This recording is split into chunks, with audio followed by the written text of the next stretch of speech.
네, 창세기 12장 1절에서 5절의 말씀으로 순종이라는 제목으로 하나님의 말씀을 전하려고 합니다. 우리 제목을 같이 말해봅니다. 순종. 우리는 지난 시간에 인생이라는 것은 시작과 끝 사이에 있는 과정으로서의 삶이다라는 말씀을 확인했습니다. 너의 시작과 끝은 오직 하나님의 주권 안에 있는 것이지. 네, 그렇게 우리는 시작에 관여할 수가 없습니다. 끝도 우리 마음대로 할 수 있는 것이 아니에요. 우리의 인생은 이 시작과 끝 사이에 그 과정을 살아가는 것입니다. 네, 저는 이것을 과정으로서의 삶이다라고 그렇게 말씀을 드렸습니다.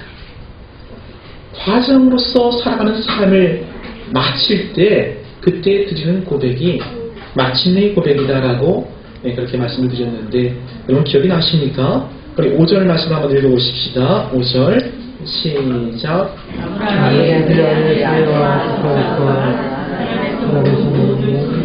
어떤 사람들을 이끌고 가나안 땅으로 가고 가면서 마침내 가나안 땅에 들어갔더라.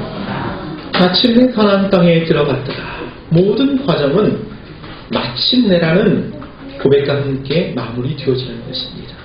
우리 인생이라는 것도 그렇지요. 인생으로 시작된 생명이 죽는 날, 마치는 그날 우리는 이렇게 고백할 것입니다. 내 인생을 다 살고 마침내 죽는구나. 이것이 마침내이죠. 여러분 우리 신앙도 마찬가지입니다. 하나님을 믿고 그 믿음의 모험을 시작한 우리 신앙생활도 마침내로 귀결되어질 것입니다. 하나님께서 허락하신 인생이라는 과정을 다 마친 뒤에 마침내 내가 하나님 나라에 들어갔구나라고 고백할 수 있는 저와 여러분 되어지기를 주 예수 이름으로 축원을 드리겠습니다. 우리는 이 사실을 하나님에서 하나님의 부르심을 받은 아브라함이 약속의 땅 가나안에 들어가는 과정을 통해서 우리가 살펴보는 것입니다. 5절 말씀 다시 한번 보니까 마침내 가나안 땅에 들어갔다라고 이렇게 말하고 있습니다.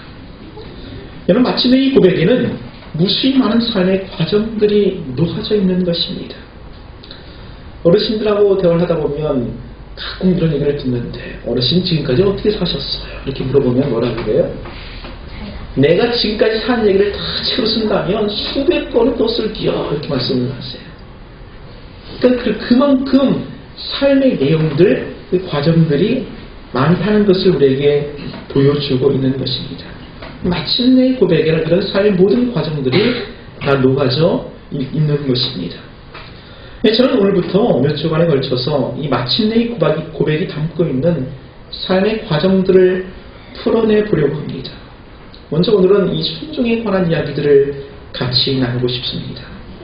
왜냐하면 하나님의 부르심에 순종함으로써 믿음의 조상 아브라함의 마침내의 과정이 시작되었기 때문에 그렇습니다. 1절부터 3절에는 하나님의 부르심과 약속이 나오지요. 우리 다시 한번 읽어보십시다. 1절부터 3절까지 시작. 아브라함이 그의 고향과 친척과 아버지의 집을 떠나 내가 너희에 보여줄 땅으로 가라. 내가 너를 큰 인종을 이루고 내 복을 주어 내 이름을 창대하게 하리니 너는 복이 될지라. 너는 복을 받는 자에게 내가 복을 내리고 너를 저주하는 자에게 내가 저주하리니 땅의 모든 족속이 너로 말미암아 복을 얻을 것이니라. 하나님이 아브라함을 부르시고 아브라함에게 약속을 주셨어요. 그래서 이에 대해서 어떻게 반응하냐면 4절 말씀 보니까 이에 아브라함이 여호와의 말씀을 따라갔고라고 그렇게 말씀하고 있습니다. 아브라함이 순종하고 있는 것이죠. 여기서 우리는 질문할 수 있어야 합니다. 아브라함은 어떻게 순종할 수 있었을까요?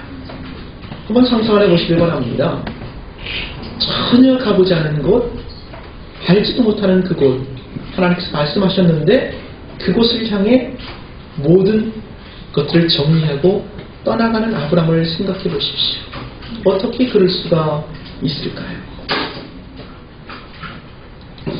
저는 이 문제를 풀기 위해서 먼저 그 순종 자체에 대해서 여러분에게 말씀을 드리고자 합니다. 여러분 순종이라는 것은 무엇일까요? 순종이라는 그 사전적인 의미는 순순히 따르는 것을 말함보다 이거보다 더 강한 의미는 복종이라는 말도 있죠. 여러분 순종하기 좋아하십니까? 복종하는 것 여러분 즐겨 하십니까? 참 어려운 것 중 하나가 이 순종인데요. 우리나라 사람들이 순종을 미덕으로 여기는 그런 문화권 속에 살고 있습니다. 우리나라는 수천 년 동안 왕정치하에서 그런 체제 속에 살아가는 민족이었어요. 그 가부장적인 문화 속에 이렇게 지배를 받으며 살아왔지요. 그러니 순종이 굉장히 큰 미덕입니다. 신하들은 왕의 말에 무조건적으로 따르는 것이 신하의 본분이라고 생각을 했어요. 자녀들은 아버지의 말에 이유 불문하고 순종하는 것이 효도하는 거라고 그렇게 가르침을 받아온 것입니다. 특별히 군사 독재 시대를 거치면서 소위 말해 까라면 까 이런 문화 속에 우리가 자라는 것입니다. 순종을 넘어 복종을 하는 얘기죠. 까라고 했는데 안 까면 의도 터지는 것입니다. 그러니까 억지로 까는 그런 문화, 그것이 잘 사는 것으로 이렇게 배우는 것이죠. 이런 문화는 곳곳에 녹아 있습니다. 제가 학교 다닐 때만 해도 그 교련이라는 과목이 있었잖아요. 그 군인들이 와가지고 학생들을 지도를 합니다. 교련복을 입고 잘못하면 얼차를 받아요. 그것이 우리 학교 문화였어요. 후배들은 선비하게 따뜻하게 인사를 하죠. 90분 인사를 합니다. 그렇게 안 하면 혼나고 얼차를 받는 그런 문화 속에 자라는 것이에요. 이런 교회도 마찬가지입니다. 우리 교회 성장기를 보면 이 카리스마 있는 목사의 말에 그 군이 순종할 때 그가 성장한다 이렇게 보았어요. 이 절대적인 순종이죠. 그 목사의 말을 어기는 것은 하나님을 대적하는 것이고 불순종한다 이렇게 생각을 했어요. 그런 문화권 속에 한국 교회는 성장하는 것입니다. 여러분 지방도 마찬가지예요. 아버지의 권위가 절대적이었어요. 자녀들은 무조건 따르고 순종해야만 했습니다. 이런 군사문화가 이 한국을 지배했던 것이죠. 순종이 굉장히 큰 미덕으로 이렇게 생각했던 것입니다. 그때 여러분 우리는 질문할 수 있어야 합니다. 왜 순종해야 되는 것일까요? 저희 집안 얘기를 좀 할까요? 우리 재우가 이 장난감 가지고 막 놀잖아요. 또 막 이렇게 막 방안 전 곳에 어지럽힌다는 말이에요. 엄마가 치워 그러면 처음에 치우다가 빨리빨리 치워 그러면 재우가 왜 뭘 하는지 알아요? 왜 내가 치워야 되는데? 왜 내가 치워야 되는데? 이놈이 집에 들어올 때 문을 안 닫고 들어와요. 문 닫으라 그러면 내가 왜 문 닫아야 되는데? 네가 꼴찌로 들어왔으니까 문 닫아야지. 꼴찌로 들어오면 문 닫아야 돼. 소리를 지르고 이 갓나 새끼가 이게 아주 그냥 태생부터 방골 기질있는지 그렇게 말을 안 들어요. 누구 닮았는지 모르겠습니다. 근데 여러분 한 번쯤 생각해 볼 문제가 아닐까 싶어요. 왜 순종해야 되는 것일까요? 순종이 되는 이유, 그 순종의 기준은 과연 어디 있는 것일까요? 우리는 일반적으로 권위에 순종해야 되기 때문에 순종하라고 가르쳐요. 엄마가 얘기하기 때문에 그 권위에 물려 자식은 순종하는 것이 마땅하다라고 생각하는 것입니다. 이 선생의 권위에 학생이 순종하는 것이 마땅하다고 가르칩니다. 교회에서도 마찬가지죠. 목사의 권위에 신자들은 순종하라고 그렇게 가르칩니다.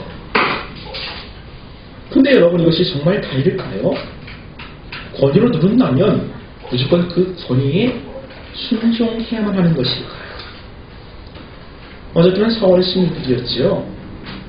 이 세월호 참사 2주기가 되는 날입니다. 300명이 넘는 아이들이 죽었어요. 여러분 그 아이들이 죽은 이유 여러분 아시죠? 말을 잘 들었기 때문입니다. 지금 세월호는 엄청난 큰 배가 파손했는데 선에서 방송 나옵니다. 다들 구명조끼를 입고 대기하십시오. 그 말을 들었던 선생님들 아이들을 지도하죠. 일어나지 말고 가만히 있어. 그 말에 순종했던 아이들은 다 처참히 죽어버리고 말았습니다.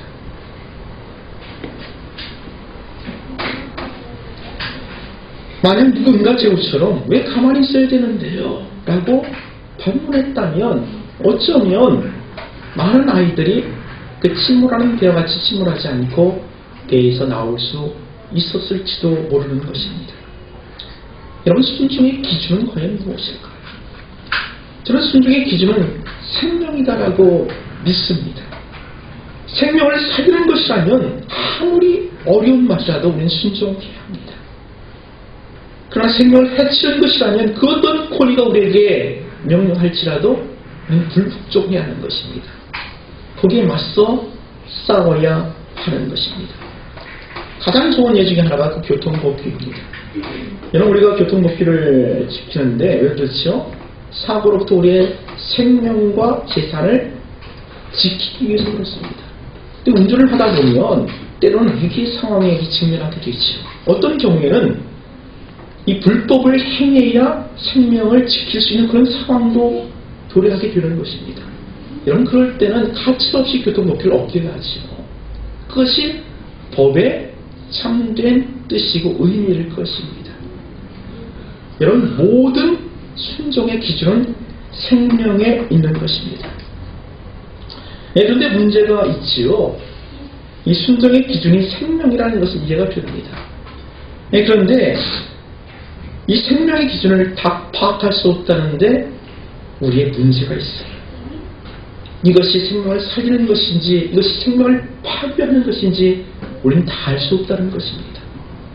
어쩌면 아는 것이 불가능할지도 모릅니다.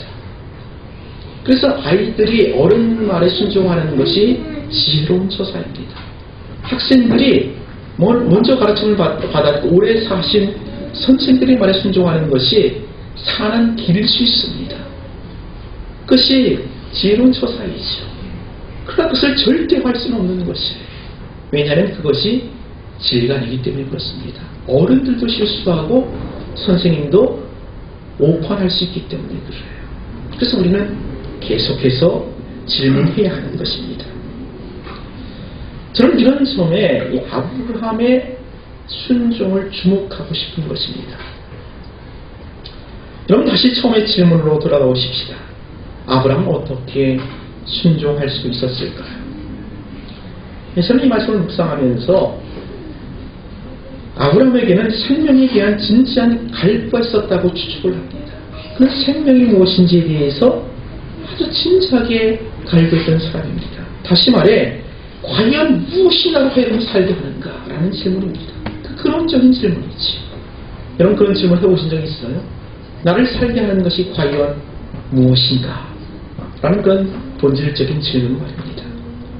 여러분, 지금 한번 생각해 보시기 바랍니다. 나를 살게 하는 것, 우리를 살게 하는 것, 그것은 과연 무엇일까요? 생명의 근본은 어디에 있는 것일까요? 여러분, 생명의 근본이 물질이라면 물질이 해체되는 날 우리의 생명도 끝나버릴 것입니다. 다시 말해 우리가 죽는 날 우리 모든 것은 다 끝나버릴 거예요. 우리 각 물질은 각 원소대로 다 흩어져 없어지고 말 것입니다. 근데 정말 그럴까요? 여러분, 그렇다면 물질은 어떻게 생겨난 것이고 그 물질 속의 생명은 어떻게 생겨나게 된 것일까요? 진화로서의 모든 것들이 설명되지 않습니다. 그래서 우리는 진화론을 그대로 받아들일 수는 없는 것입니다. 여러분, 이에 대해 성경은 단호하게 말합니다. 최초에 하나님이 천지를 창조하시니라. 이 말씀을 믿습니까? 생명의 근원 되신 하나님 먼저 계셨던 거예요. 그 물질을 창조했습니다. 그 물질 안에 생명을 불어넣은 줄로 여러분 그렇게 믿으시기 바랍니다. 여러분, 창세기 2장 7절 말씀 한번 찾아보십시오. 창세기 2장 7절입니다.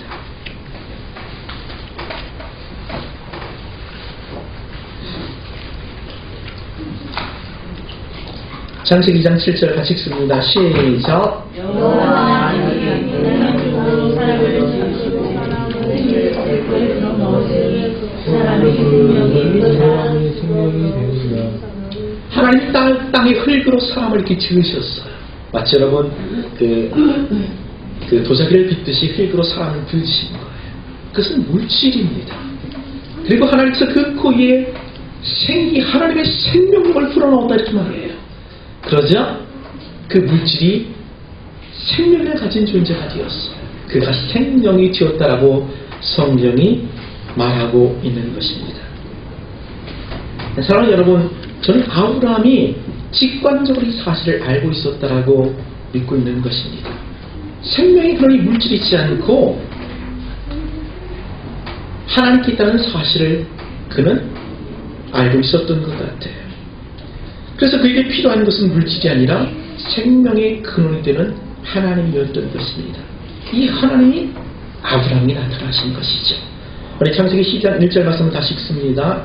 12장 1절 시작. 여호와께서 아브라함에게 이르시되 너희 고향과 친척과 아버지의 집을 떠나 내가 너희에게 보여줄 땅으로 가라.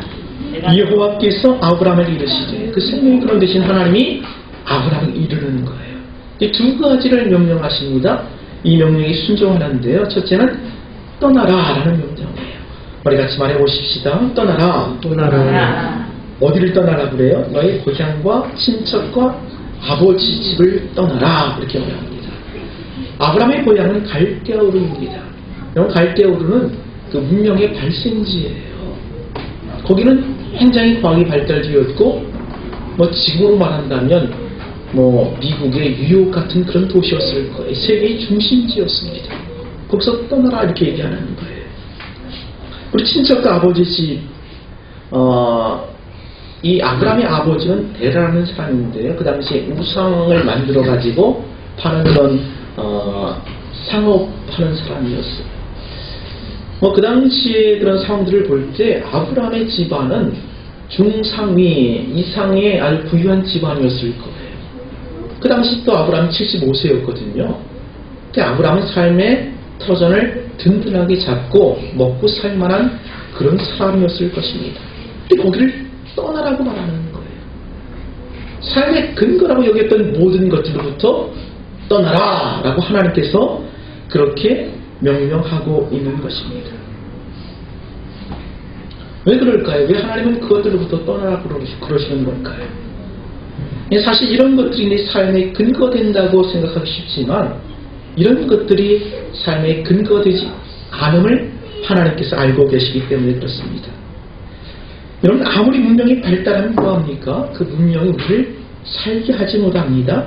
많은 지산이 학식이 명이나 권세가 나를 실질적으로 살게 하지 못해요.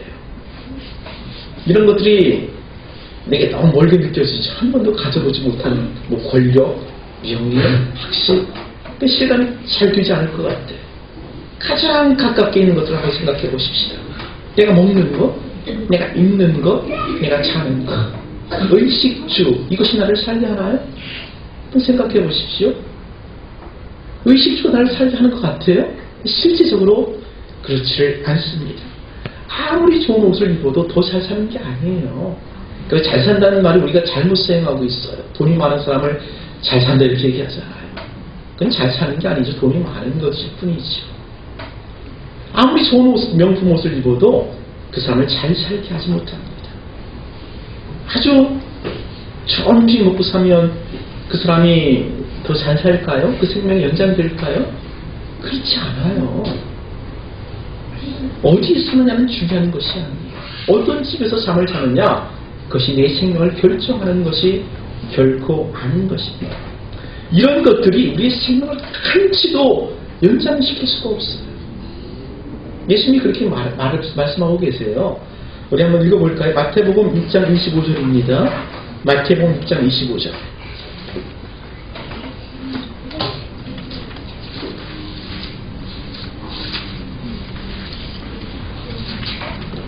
마태복음 6장 25절 읽습니다. 시작. 그러므로 내가 너희에게 이르노니 목숨을 위하여 무엇을 먹을까 무엇을 마실까 몸을 위하여 무엇을 입을까 염려하지 말라. 목숨이 무엇보다 중요하지 아니하며 몸이 무엇보다 중요하지 아니하냐. 우리가 염려하는 것이 다 어떻게 무엇을 입을까 무엇을 먹을까 어디서 살까 이런 거란 말이에요. 근데 주님께서 뭐라 그러시냐면 목숨이 음식보다 중요하지 않다 이렇게 말해요. 음식보다 중요한 것은 목숨이에요. 입는 옷보다 중요한 것은 생명이라는 말이에요. 근데 우리는 이 목숨과 생명에 대해 염려하는 것이 아니라 무엇을 입을까, 무엇을 먹을까, 어디서 살까 이것만 염려한다는 것이죠.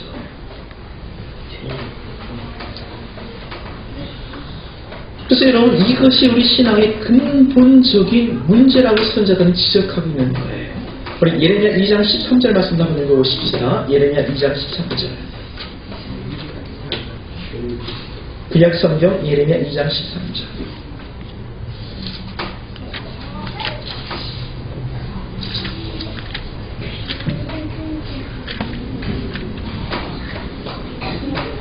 읽어보십시다. 시작. 내 백성이 두 가지 알을 하였나니 곧 그들이 생수의 근원되는 날을 버린 것과 스스로 운동을 한 것인데 그것은 그물을 가두지 못할 터질 운동이다. 지금 선자 이스라엘 백성들을 책망한다는 말이에요. 뭐 때문에 그래요? 생수의 근원 대신 하나님을 버렸어요. 그러니까 운동을 파놓고 그물이 생명인 것처럼 여긴다는 말이에요. 무엇을 먹을 것인가, 무엇을 입을 것인가, 어떻게 어디서 살 것인가, 여기에 집중하는 사람들을 향한 하나님의 책망인 것을 여러분 들으시기 바랍니다. 정말 중요한 것은 우리의 생명이고 우리의 목숨인 것을 기억해야 합니다.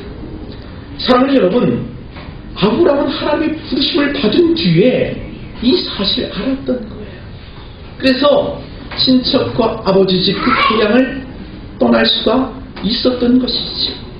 이것이 자기 생명을 위해서 아무것도 아니라는 사실을 아브라함이 알고 믿었기 때문에 그렇습니다. 그럼 이제 아브라함은 생명을 위해 진정으로 필요한 것이 무엇인지를 알게 되었습니다. 그것은 바로 생명의 근원 되신 하나님인 것입니다. 그래서 아브라함은 두 번째 명령에 순종할 수가 있거든요. 이 두 번째 명령이 뭔지 우리 10장 1절 말씀 다시 읽어보십시다. 10장 1절 시작. 여호와께서 아브라함에게 이르시되 너는 너의 고향과 친척과 아버지의 집을 떠나 내가 너에게 보여줄 땅으로 가라. 첫 번째 명령은 떠나라는 것이고 두 번째는 가라는 것이에요. 어디를 향해 가요? 내가 내게 보여줄 땅으로 가라, 이렇게 얘기해요. 하나님이 보여줄 땅은 여러분 잘 아시는 것처럼 가나안 땅이죠. 그런데 사실 아브라함에게 가나안 땅 자체는 중요한 것이 아니에요. 뭐 가나안 땅이나 하란 땅이나 그것 자체가 중요한 것은 아닙니다. 아브라함에게서 중요한 것은 하나님이 보여준 그 땅이 아니라 아브라함이 보여주신 그 하나님이 중요한 줄로 여러분 믿으시길 바랍니다. 그러니까 아브라함은 하나님을 쫓아갔던 것이에요. 하나님 말씀을 쫓아가 봤더니 그곳이 가나안일 뿐입니다. 그래서 사랑하는 여러분, 가나안은 우리가 영원히 살게 천국의 모형이잖아요. 근데 천국이 중요한 것이 아니에요. 천국이 우리의 목적이 아닙니다. 하나님이 우리의 목적이에요. 하나님을 따라가면 결국에는 그곳에 가는 거예요. 가나안 땅에 들어가는 것, 천국에 들어가는 것인 줄로 여러분 그렇게 믿으시기를 바랍니다. 이 가나안 땅 천국에 들어가기까지의 과정이 우리가 과정으로 살아가는 우리의 삶이라는 말이에요. 이것이 하나님께서 우리에게 허락하신 신앙생활, 신앙의 여정입니다. 저는 이것을 믿음의 모험이다 이렇게 말씀을 드리고 싶어요. 그러니까 이런 믿음의 모험이라는 것은 이 순종을 통해서 시작되는 것입니다. 바로 떠나고 가는 순종이죠. 근데 이것이 한 번 있어지는 것이 아니라 날마다 매일매일 있어져야 될 작업인 것을 여러분 기억하시길 바랍니다. 그러니까 아브라함은 하나님에서 떠나서 가나안을 향해 갔습니다. 그러나 그것이 한 번로 된 것이 아니에요. 매일매일 그 작업이 반복되어지는 것입니다. 이것이 믿음의 사람들이 살아가는 삶의 과정인 거예요. 우리도 아브라함이 가진 믿음을 가진 사람들입니다. 우리는 아브라함의 후예입니다. 아브라함이 시작했던 믿음의 모험을 우리도 순종으로 시작한 사람들이에요. 우리 삶에 있어 필요한 것은 바로 떠나고 가는 작업입니다. 우리가 살다 보면 정말 나를 살게 하는 것이 무엇인지를 자꾸 잊어버린다는 말이에요. 돈이 나를 살게 한다고 착각해요. 이 돈 잃어버리면 죽을 것 같죠. 돈이 나를 살게 한다고 믿기 때문에 그래요. 여러분 건강 잃어버리면 다 끝났다고 생각하지요. 건강이 나를 살게 한다고 생각해요. 그러나 그렇지 않아요. 우리를 살게 하시는 분은 하나님이시라는 거예요. 그러니까 자꾸 우리는 떠나보내야 되는 거예요. 내 삶의 근거가 된다고 생각되었던 것, 그렇게 여겼던 걸로부터 우리는 자꾸 떠나는 훈련들을 언제 하는 거라고요? 천국 가서 못해요. 이 땅을 사는 동안에 그것 하는 거예요. 그리고 두 번째 뭐라고 그랬어요? 자꾸 하나님께로 가는 거예요. 그 생명이 그런 것이 하나님께 자꾸 더 가깝게 나가는 것이죠. 이것이 우리의 신앙생활입니다. 사랑하는 여러분, 저희 여러분 아브라함의 후예입니다. 믿습니까? 믿는다면 아브라함이 시작했던 믿음의 모험이 시작된 사람들이에요. 우리에게 필요한 것이 뭐라고 그랬어요? 떠나는 것, 가는 것입니다. 이 작업들이 날마다 있을 수 있기를 주 예수의 이름으로 축원을 드리겠습니다. 네.